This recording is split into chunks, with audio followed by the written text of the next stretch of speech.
Members, we are moving to file item 19, Senator Galgiani. Pass on file. File item 20, Senator Wolk. Mr. Secretary, please read. Senate Bill 1343 by Senator Wolk, an accolade of pupils. Please proceed. Thank you, Madam President. This is a bill that will codify recent case law. 1343 will protect students by allowing administrators and school boards to involuntarily transfer pupils who are convicted of a violent crime such as felony battery, rape, or attempted kidnapping against a classmate, even if that crime happens off campus. In 2014, Clovis Unified versus Nathan G. held that involuntarily transferring the student does not infringe on that student's right to public education, and the California Constitution guarantees a student the inalienable right to attend campuses which are safe, secure, and peaceful.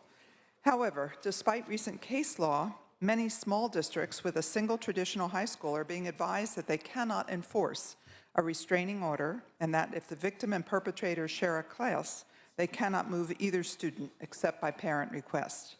If two high school students are at a party over the weekend and a girl is raped by a classmate, under current law, he can return to the same campus and even the same classroom as his victim. Understandably, this can make the victim fearful of a repeat attack on campus and opens the school district to increased liability. My bill, which went through a very detailed hearing at the Education Committee, and we have taken amendments in response to the concerns that were raised by members and the chair.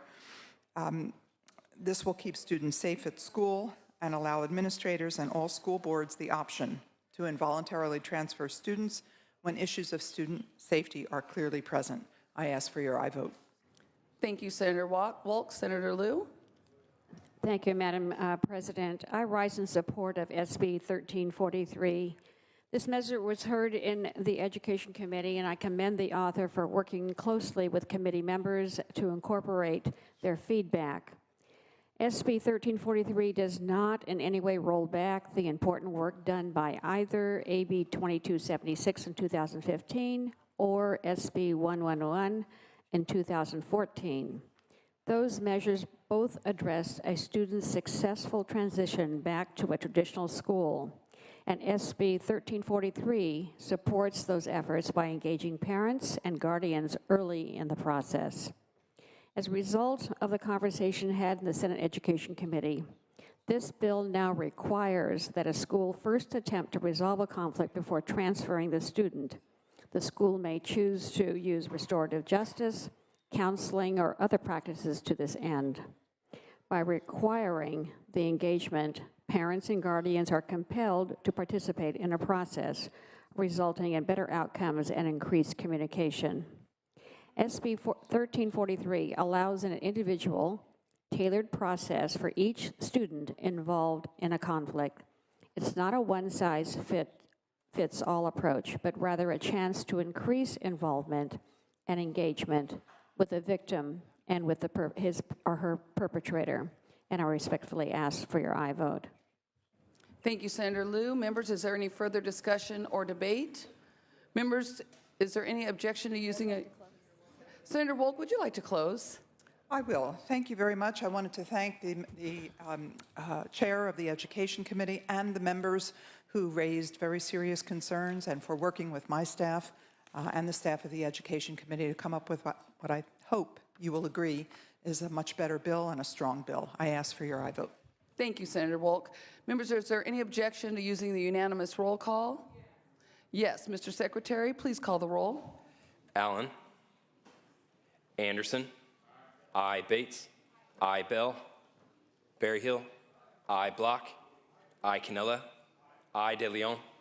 Aye. Fuller. Aye. Gaines. Aye. Galgiani. Aye. Glazer. Aye. Hall. Hancock. Aye. Hernandez. Aye. Hertzberg. Aye. Hill. Aye. Wesso. Huff. Aye. Jackson. Aye. Latta. Leno. Aye. Leyva. Aye. Liu. Aye. McGuire. Aye. Mendoza. Aye. Mitchell. Monning. Aye. Morlock. Aye. Morrell. Aye. Wynn. Aye. Nilsson. Aye. Pan. Pavley. I. Roth. I. Runner. Stone. I. Vidak. I. Wachowski. I. Wolk. Wolk, aye. Please call the absent members. Allen. I. Bell. I. Hall. Wesso. I. Lotta. Mitchell. Pan. Runner. Thank you, Mr. Secretary. Ayes 35, noes 0. The measure passes. Moving on to file item 21, Senator Morell. Pass on file. Thank you. File item 23, Senator Morell. Pass on file. 22, Senator Bates. I apologize. Mr. Secretary, please read. Got a little ahead of myself. Senate Concurrent Resolution 135 by Senator Bates relative to Arthritis Awareness Month. Please proceed. Thank you, Madam President. Members, Senate Concurrent Resolution 135 proclaims the month of May 2016 as Arthritis Awareness Month. Arthritis includes more than 100 rheumatic diseases and conditions that affect joints, tissues that surround joints, and other connective tissue. It affects an estimated of 42.5 million American adults living with some form of doctor-diagnosed arthritis, representing 22.7% of adults in the United States. Additionally, an estimated 300,000 children under 18 years of age have a form of arthritis or rheumatic condition, representing approximately 1 in every 250 children in the United States. In California specifically, there are more than 5 million people living with arthritis, and that includes 38,000 children. By passing SCR 135, the California State Legislature recognizes the month of May 2016 as Arthritis Awareness Month. The measure is sponsored by the Arthritis Foundation, and I respectfully ask for your aye vote. Thank you, Senator Bates. Members, is there any discussion or debate?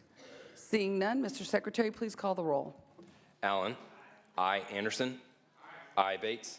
I. Bell. Berryhill. I. Block. I. Canella. I. De Leon. Fuller. I. Gaines. I. Galgiani.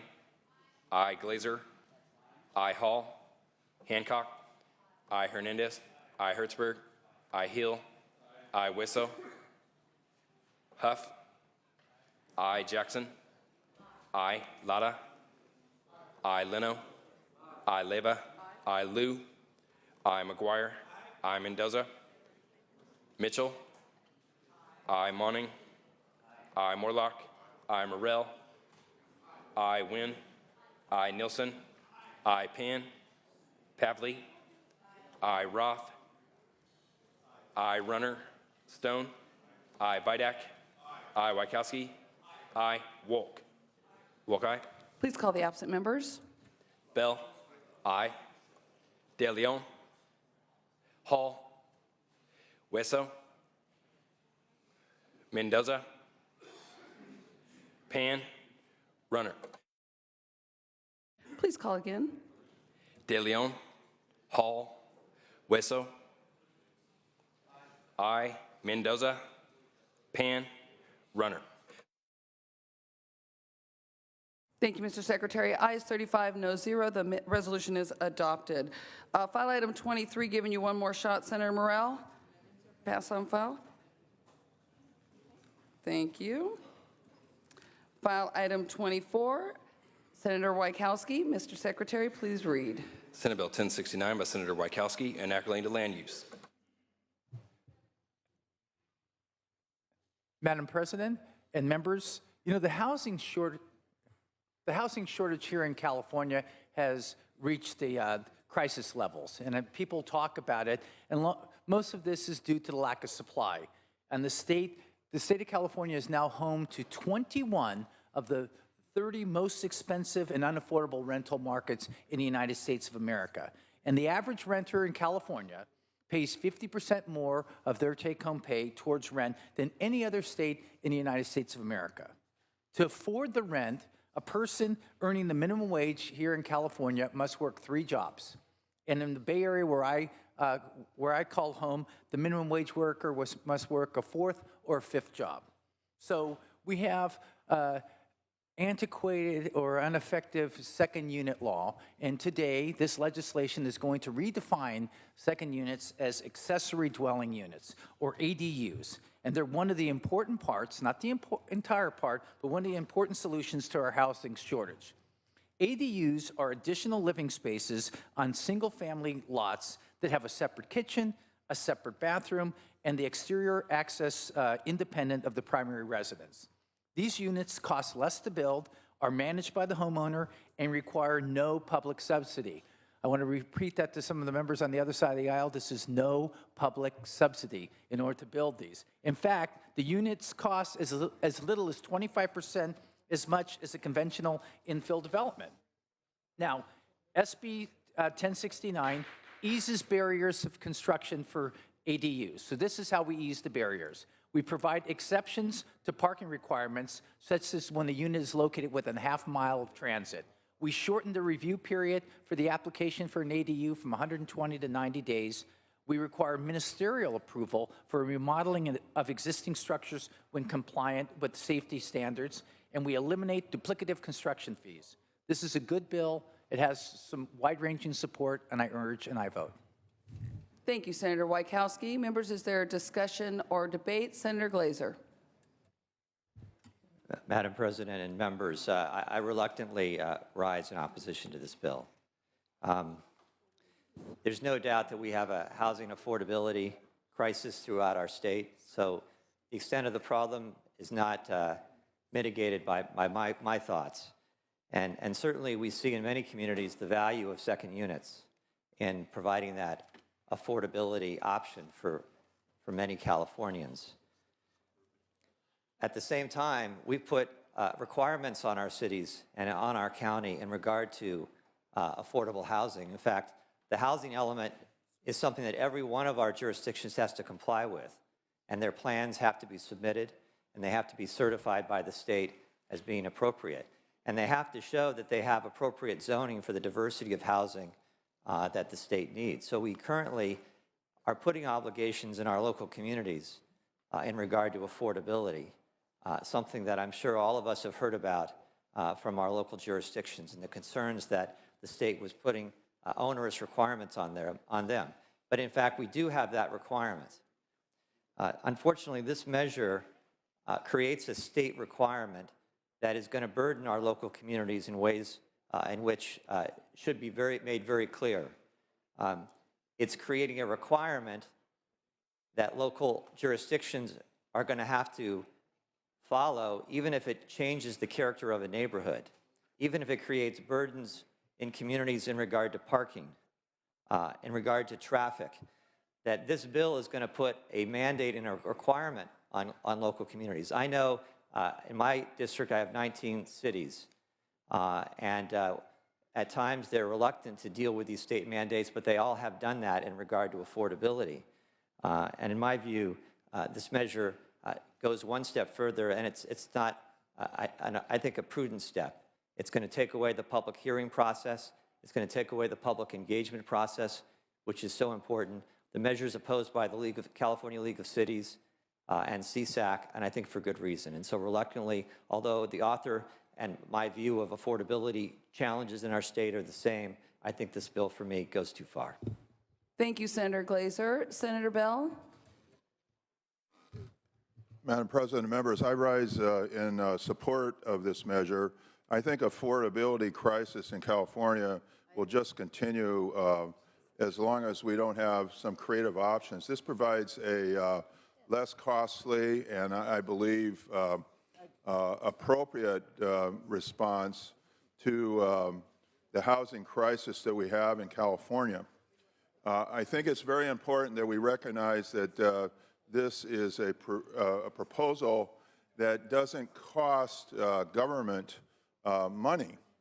And if you're looking for a proposal that increases the supply of housing that has a minimal cost but just simply changes the rules, does not prohibit enforcement of local codes and regulations. And I think this would provide more housing, and urge and I vote. Thank you, Senator Bell. Senator Bates?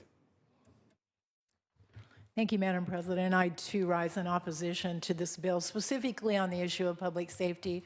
Neighborhoods, certainly in my part of the world, the 36th Senate District, we have many problems with overparking for apartments, which are multifamily, and also the lot sizes in many of the residential neighborhoods are really quite small. So parking availability, and these are by shops and these are by transit stations.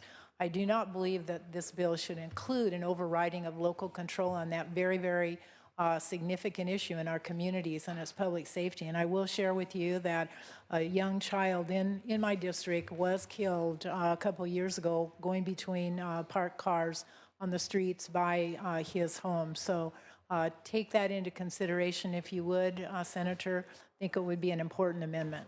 Thank you.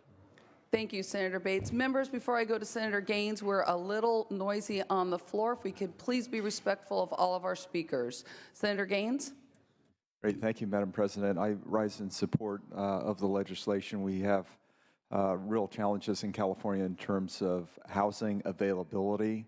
If you speak to the California Association of Realtors, they'll tell you that we are hundreds of thousands of units short within the state. This provides a low-cost opportunity to provide badly needed housing in California.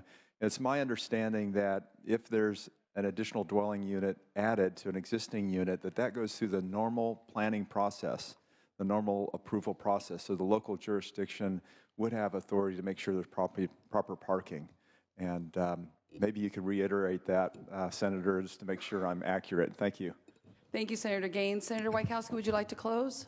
I would love to, Madam President. You know, there are many challenges that we're facing right now with the housing crisis, and this is just one first step in order to face it.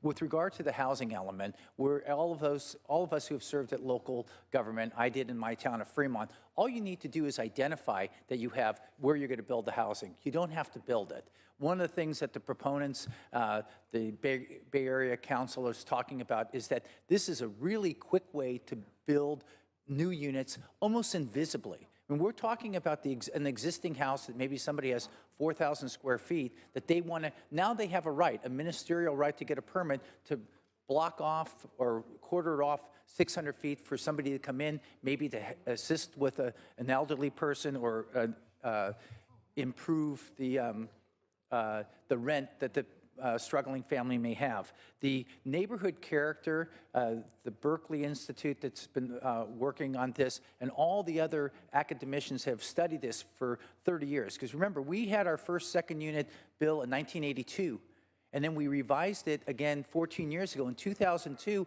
and nothing's been built. When you go to cities and you have 1 or 2 units that have been built, this is releasing some of those barriers, allowing the homeowner, give the home rule not to the local council who can get to know, but to the homeowner who wants to design the way that their house is going to be and who's going to live there. And with that, I urge an aye vote. Thank you, Senator Wieckowski. Mr. Secretary, please call the roll. Allen? Aye. Anderson? Aye. Bates? No. Bell? Aye. Berryhill? Aye. Block? Aye. Canella? Aye. De Leon? Aye. Fuller? Aye. Gaines? Aye. Gagioni? Aye. Glazer? No. Hall? Hancock? Aye. Hernandez? Aye. Hertzberg? Aye. Hill? Aye. Wesso? Aye. Huff? Jackson? Lada? Aye. Leno? Aye. Leva? Aye. Liu? Aye. McGuire? Mendoza? Mitchell? Aye. Monning? Aye. Morlock? Aye. Morrell?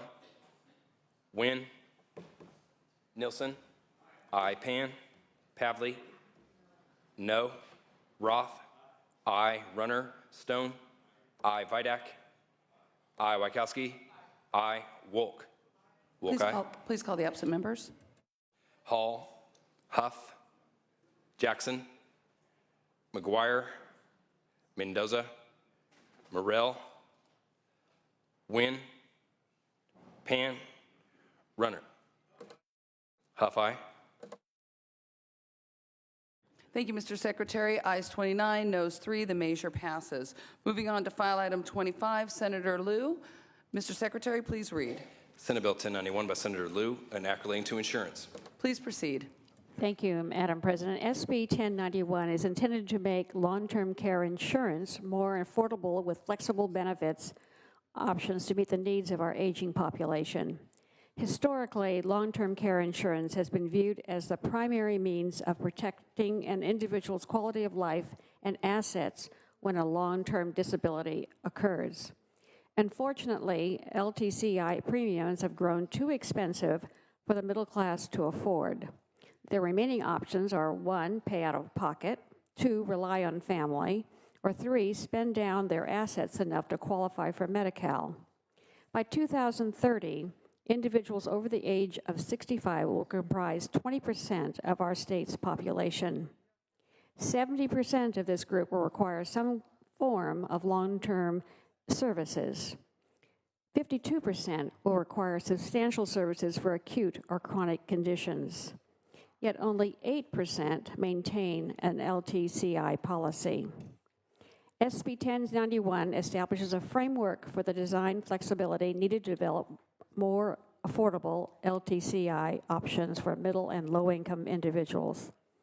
As amended, SB 1091 also expands the definition of an alternate plan of care, requires insurers to provide a written notice with reasons when denying an alternative plan of care, and to report this aggregated information to the Department of Insurance annually.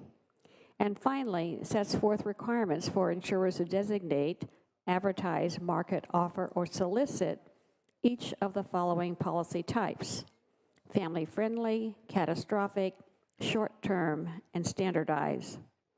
As intended, this bill has stimulated the conversation among policymakers, insurers, agents, stakeholders, advocates, and state agencies about accessible and affordable options for financing long-term care.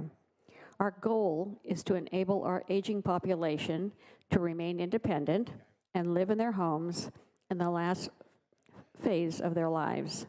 This bill has enjoyed unanimous bipartisan support in its journey through the Senate, and I ask for your aye vote.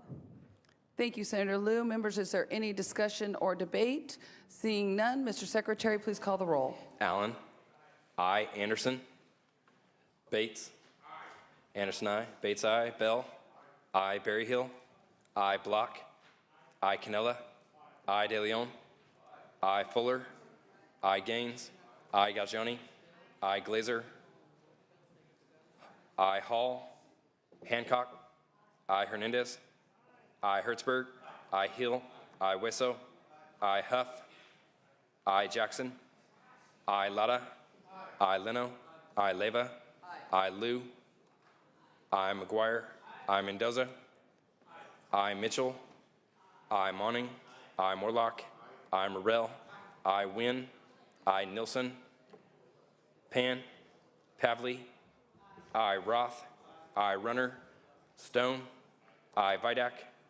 Aye. Wachowski. Aye. Wolk. Please call the absent members. Hall. Nilsson. Aye. Pan. Runner. Wolk. Aye. Ayes 37, no 0. The measure passes. Members, we have a hard stop today at 1 o'clock, so we are going to lift the call on file item 11 and then move to governor's appointments. Mr. Secretary, please read.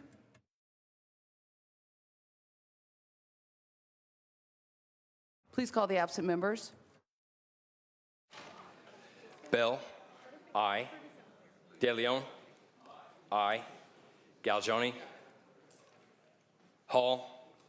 Hancock. Aye. Wesso. Mendoza. Morlock. Pan. Runner. Ayes 21, noes 12. The measure passes. Mr. Pro Tem, would you like to take up governor's appointments? I would. Thank you very much. Please proceed. Thank you very much, Madam President. Colleagues, we have Mr. Kim, who is Director of the Department of General Services.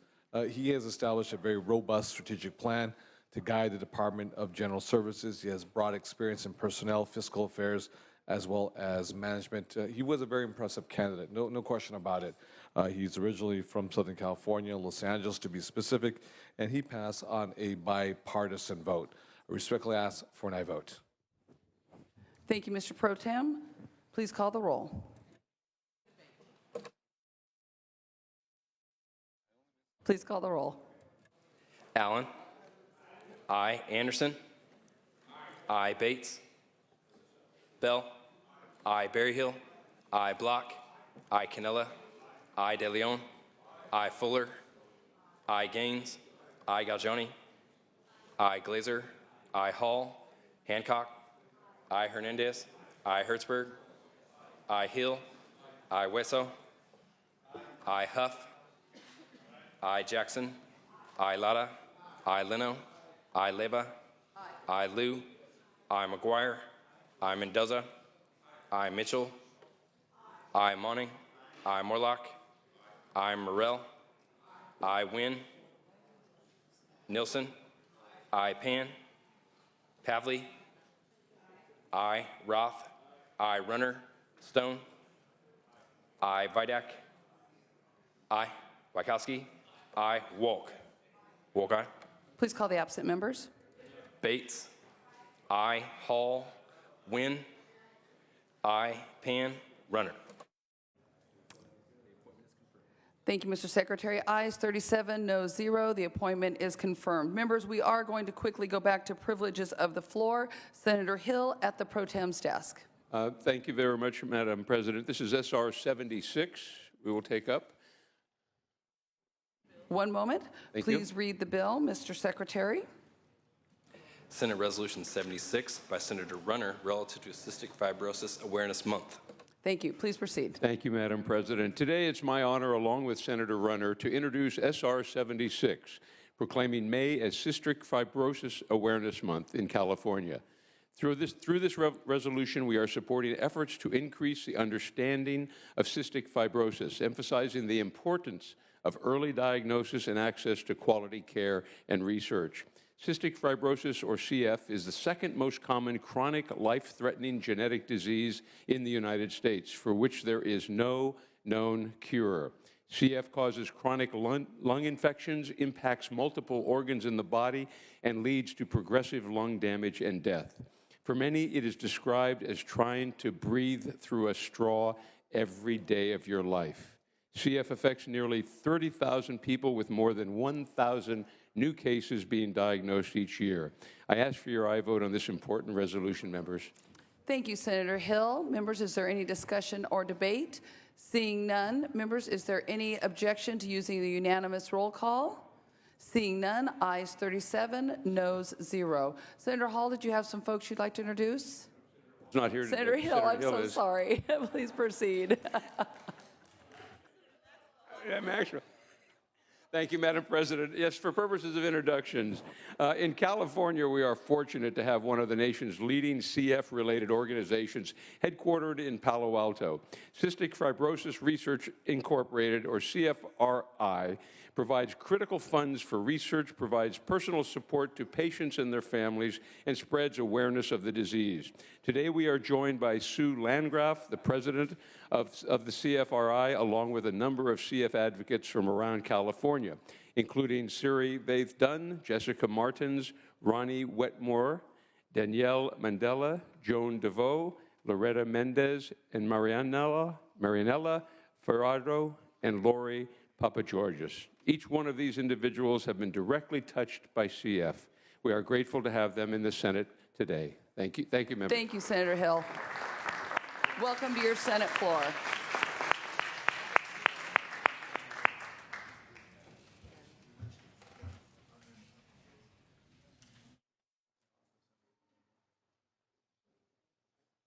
Senator Berryhill, for what purpose do you rise? For purposes of announcement. Please proceed. Yeah, very quickly. Members, I rise to remind you that the Calaveras County Fair and Jumping Frog Jubilee is just days away. This year, the fair takes place May 19th to the 22nd. Calaveras County, which I represent, is known for fine wine, caves, big trees, lakes, rivers, and quaint gold rush towns. It is also renowned for its famous jumping frogs. So be sure to take a day and enjoy the fair this year. Wednesday, we can get an early jump on the fair by participating in the 42nd annual Capitol Frog Jump. My world-famous frog, tastes like chicken, will be on hand to start that party, fondly referred to as TLC. Has been training hard, so come prepared for some action if you can get out there. I'm embarrassed to say the Assembly is soundly whooping the Senate and participants. An unfortunate turn of events for sure. Contact my office to participate, and we will show the lower house who is indeed the boss here. The jump starts at 11:30 on the east side of the Capitol near the trout pond. Please join Assemblyman Bigelow and me in this very, very fun bipartisan competition. This has grown big in the last few years, and it's a fun day. Prizes will be awarded for the longest and shortest jumps. The world record is, I think, 21 feet. We plan on certainly beating that this year, and I hope you're all on hand to witness it. Thank you very much. Thank you, Senator Berryhill. Senator Lara, for what purpose do you rise? Thank you. Just to announce that Senate Appropriations Committee will reconvene in 10 minutes. Thank you very much. If there is no other business, Senator Monning, the desk is clear. Thank you, Madam President. Members will stand in recess. We will reconvene here 9 a.m. Thursday morning.